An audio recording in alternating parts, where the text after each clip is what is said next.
ملائکہ اور اس کے والد مسٹر خان ابھی اپنے قصبے کے مضافات میں ایک پرانے کریزی والے گھر میں منتقل ہوئے تھے۔ جب وہ پہنچے تو رات ہو چکی تھی۔ چاند درختوں پر خوفناک سائے ڈال رہا تھا۔ گھر خوفناک منظر پیش کر رہا تھا۔ مسٹر خان نے کہا، یہ صرف ایک پرانا گھر ہے۔ اس نے اپنی بیٹی کو یقین دلایا۔ لیکن ملائکہ نے دہلیز کو پار کرتے ہی اپنی ریڑھ کی ہڈی میں ٹھنڈک محسوس کی۔ ہوا باری تھی، پھپھوندوں کی خوشبو سے موٹی تھی اور کچھ اور بھی۔ عجیب و غریب شور پہلی رات بے ساختہ گزر گیا، لیکن آدھی رات پڑتے ہی ملائکہ نرم وسوسوں سے اٹھ بیٹھی۔ وہ بستر پر بیٹھی تھی کہ اس کا دل زور زور سے دھڑک رہا تھا۔ اس کی آواز نکل نہیں رہی تھی۔ اس نے آہستہ سے فون کیا اپنے والد کو، لیکن کوئی جواب نہیں ملا۔ جب کوئی جواب نہ ملا تو اس نے ہمت کی اور بستر سے نیچے اتری اور دالان سے لپکتے ہوئے دیکھنے لگی۔ سرگوشیاں زور سے بھرنے لگیں۔ اس کے گرد سردی کی دھند کی طرح لپٹ رہی تھی۔ جب وہ کمرے میں پہنچی تو اس نے چاند کی مدھم روشنی میں چمکتے ہوئے دیواروں کے پاس سائے ناچتے ہوئے دیکھے۔ اس نے سانسیں اس کے گلے میں پھنس گئی۔ وہاں کون ہے؟ اس نے سرگوشی کی، لیکن کوئی جواب نہیں آیا۔ اگلی صبح رات میں بیتا ہوا سارا تجربہ ملائکہ نے اپنے والد کے ساتھ شیئر کیا، مگر مسٹر خان نے اسے ایک خواب سمجھ کر مسترد کر دیا۔ لیکن ملائکہ کو لگا کہ گھر میں کچھ غلط ہے۔ اس دن کے آخر میں اس نے ایک اٹاری کو تلاش کرنے کا فیصلہ کیا۔ جب وہ تیز تیز سیڑھیوں پر چڑھتی رہی تو دھوڑ کی حرارت ہوا میں تیز تھی۔ وہ پوری طرح سے گھر کو دیکھ رہی تھی۔ پھر اچانک اسے ایک کمرہ ملا۔ کمرے میں اسے کچھ پرانا سامان ملا۔ سامان میں سے ایک چمڑے کی بنی ہوئی پرانی کتاب تھی۔ اس کے صفحات زرد ہو چکے تھے اور تحریر بمشکل ہی قابل فہم تھی۔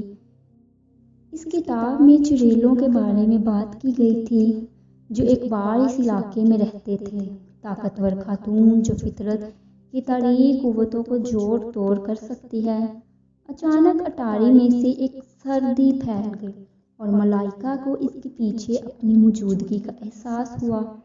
تیزی سے مڑتے ہوئے اس نے دیکھا کہ ایک سایہ کھڑکی کے پیچھے سے کھڑکتا ہے۔ اس کا دل زور زور سے دھڑکنے لگا۔ اس نے آواز دی، کون ہے وہاں؟ پھر کہا، کون ہے وہاں؟ 3-4 بار پوچھنے کے بعد بھی اسے کوئی جواب نہیں ملا۔ ملائکہ نے سوچا کہ وہ اس کتاب کے بارے میں مسٹر خان کو ضرور بتائے گی۔ پھر رات ہوئی اور پچھلی رات کی طرح ملائکہ اور مسٹر خان اپنے اپنے کمرے میں سونے چلے گئے۔ جیسے ہی آدھی رات ہوئی ملائکہ کو کچھ آوازیں آئیں جو سن کے وہ جاگ اٹھی۔ اس نے غور سے سنا تو اس کے سننے پہ اسے پتہ چلا کہ کچھ لوگ نعرے لگا رہے ہیں۔ ملائکہ نے اپنے والد کو جگاتے ہوئے ہلا کر رکھ دیا۔ والد، براہ کرم اٹھیں، وہ ہمیں بلا رہے ہیں۔ ہچکچاہٹ کے ساتھ مسٹر خان نیچے ملائکہ کے پیچھے چلے گئے۔ لونگ روم مدھم تھا۔ سائے گھوم رہے تھے اور ناچ رہے تھے جیسے کہ یہ زندہ ہے۔ اچانک باورچی خانے سے ایک چیخ کی آواز آئی۔ وہ بھاگتے ہوئے باورچی خانے کی طرف گئے۔ جب وہ قریب پہنچے تو انہوں نے فرش پر ایک دائرہ کھینچا دیکھا جس کے چاروں طرف عجیب و غریب علامتیں تھیں۔ ملائکہ نے ہانپ لیا۔ یہ ایک طلب کرنے والا حلقہ ہے۔ اس کتاب میں اس کے بارے میں پڑھنا یاد آیا اسے۔ روحوں کو پکارنا ایک رسم تھی اور چڑیلوں نے اسے اپنے تاریک مقاصد کے لیے استعمال کیا تھا۔ اچانک ہوا موٹی ہو گئی اور گھر میں ایک سرد ہوا چل رہی تھی۔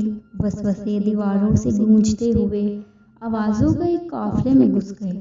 ہمارے ساتھ شامل ہوں، ہمارے ساتھ شامل ہوں۔ پورے گھر میں اس طرح کی آوازیں گونج رہی تھی جس کو سن ملائکہ اور مسٹر خان بہت زیادہ گھبرا گئے۔ مسٹر خان اب اس خطرے کو بھانپ چکے تھے۔ انہوں نے ملائکہ کا ہاتھ پکڑا اور کہنے لگے، چلو بیٹا، اب ہمیں یہاں سے نکلنے کی ضرورت ہے۔ لیکن جیسے ہی وہ فرار ہونے لگے تو انہوں نے دیکھا کہ دروازہ بند ہو گیا۔ سائے عدد و شمار میں پھیل گئے اور پورے گھر میں آوازیں گونجنے لگی کہ تم نے ہمارے آرام کو کیوں پریشان کیا۔ اعداد و شمار میں پھیلے ہوئے سائے میں سے کچھ سائے ایسے تھے جو بہت ہی خوفناک دکھائی دے رہے تھے۔ ان کی آنکھیں چمک رہی تھی۔ ملائکہ ان کو دیکھ کر اپنی جگہ پر ایک دم منجمد ہو کر رہ گئی۔ دہشت اس کے دل کو گرفت میں لے رہی تھی۔ ہمارا مطلب یہ نہیں تھا، ہم ابھی منتقل ہو جاتے ہیں، ہم بالکل بھی آپ کے آرام میں خلل نہیں ڈالنا چاہتے تھے، ملائکہ نے ریکویسٹ کرتے ہوئے انہوں سے کہا۔ مسٹر خان نے اپنی بیٹی کو محفوظ رکھنے کی کوشش کی اور چیختے ہوئے چڑیلوں کو کہنے لگے کہ ہمیں جانے دو۔ چڑیلیں ہنس پڑی۔ ان کی ہنسی کی آوازیں پورے گھر میں گونج رہی تھی۔ اس وقت ملائکہ کو شدت سے اس کتاب کی یاد آئی جو اس نے صبح میں دیکھی تھی۔ اسے یاد آیا کہ اس کتاب میں اس رسم کا جواب لکھا ہوا ہے۔ جیسے ہی ملائکہ کو یاد آیا تو اس نے اپنے والد کو اٹاری کی طرف کھینچا جہاں کتاب پڑی ہوئی تھی۔ جیسے ہی وہ اٹاری پر پہنچے، چڑیلوں کا قہقہا بلند ہوا اور سائے ان کا پیچھا کرنے لگے، ہاتھ ملاتے ہوئے۔ ملائکہ اس وقت تک صفحات پلٹتی رہی جب تک کہ اسے جوابی رسم نہ ملی۔ ہمیں دوبارہ دائرہ کھینچنا ہوگا، اس نے اپنے والد کو کہا۔ اس کی آواز کانپ رہی تھی۔ عجلت کے ساتھ انہوں نے چاک اٹھایا اور علامتوں کو دوبارہ بنانا شروع کیا۔ جیسے ہی وہ فارغ ہوئے، چڑیلے اٹاری کے دروازے پر نمودار ہوئے۔ ان کے چہرے غصے سے مرور اٹھے۔ تم ہم سے بچ نہیں سکتے، چڑیلوں نے زور سے کہا۔ جب ملائکہ اور مسٹر خان ایک دم دہک کے رہ گئے، لیکن انہوں نے اپنے آپ کو سنبھالا۔ پھر ملائکہ اور اس کے والد تیزی سے دائرے کے اندر ہو کر کتاب کے الفاظ کا نعرہ لگانے لگے۔ ہوا توانائی کے ساتھ کڑکتی رہی اور سائے پیچھے ہٹنے لگے۔ نہیں، یہ نہیں ہو سکتا، لیڈی ڈائن چیخ اٹھی۔ آخری طاقتور ترانے کے ساتھ ایک اندھی روشنی نے کمرے کو لپیٹ لیا۔ چڑیلیں چیخیں مار رہی تھیں، ان کی شکلیں سائے میں پھیل رہی تھیں جب انہیں واپس اندھیرے میں کھینچ لیا گیا تھا۔ جب روشنی کم ہوئی تو ملائکہ اور مسٹر خان نے خود کو اٹاری میں تنہا پایا۔ گھر میں ایک بار پھر خاموشی چھائی۔ جابرانہ ماحول اٹھ چکا تھا اور وسوسے ختم ہو گئے تھے۔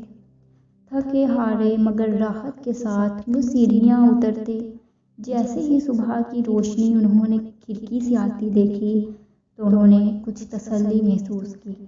ہمیں یہاں سے نکلنے کی ضرورت ہے بیٹا، مسٹر خان نے مضبوطی سے اپنی بیٹی کا ہاتھ تھاما اور کہنے لگے۔ یہ جگہ ہمارے لیے محفوظ نہیں۔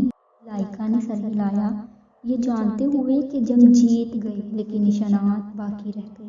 جب انہوں نے اپنا سامان باندھا، ملائکہ نے آخری بار گھر کی طرف دیکھا۔